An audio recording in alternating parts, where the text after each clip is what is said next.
ハロー YouTube! 久保田望のアンテナ。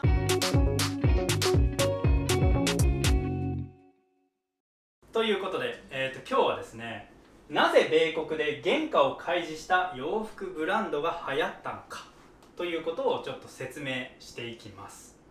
今回ですね、取り上げたいのは原価開示っていうのをですね、普通はこれ禁忌なんですよね。普通はやらないタブーなわけですけど、これをあえて開示していったという洋服ブランドがあるわけです。洋服って基本的に原価低いわけですよ。なんですけど、それを開示するっていうのは普通ブランドを壊してしまいますよねとか、原価を開示するとそこまでじゃあ安くなってもいいじゃんっていう消費者意識が働くので、完全競争に近づいていって利益が減りますよねっていうのが経済学の基本として、みんなが知ってることなんですね。でもですね、このエバーレーンっていうブランドはそうじゃないんですよ。逆にその原価を開示することによって誠実さをブランディングしていった、世界観を伝えるっていうところに役立てるためにあえて原価を開示したっていう事例なんですね。でそのキャッチコピーがかっこいい。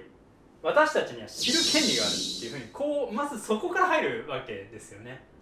知る権利があるって言われると、そうだったかもしれないみたいな、なんかフランス革命じゃないですけど、俺たちにそういう権利があったのかもしれないみたいな気分になりますよね。これすごい、確かに知る権利が今までなかったんですよみたいなイメージです。で、これすごいのは同じアイテムでも色によって価格が違うっていうところなんですね。これ確かによく考えるとですけど、例えば赤色と黒色と黄色っていうのがあったとして、黄色だけめちゃめちゃ売れてなかったとしたら、それって、安売りしてもいいかもしれないじゃないですか。で、黒がめちゃめちゃ売れてたら高く売ってもいいかもしれないじゃないですか。っ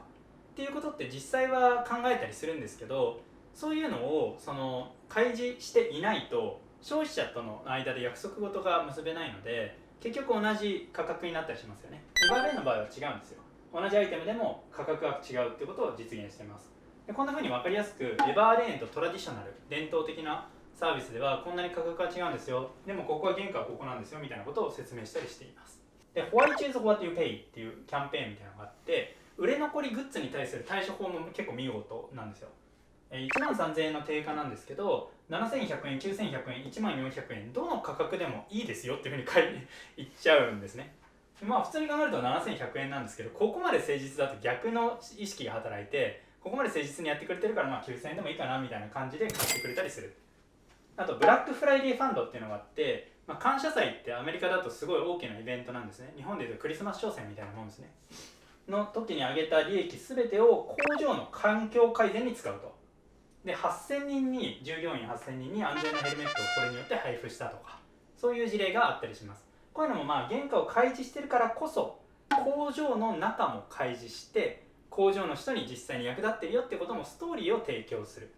EC は物を売るところからストーリーを売るっていうところに変化しつつあります。この大きな流れのことを D2C っていうんですが、それはまた後日紹介していきます。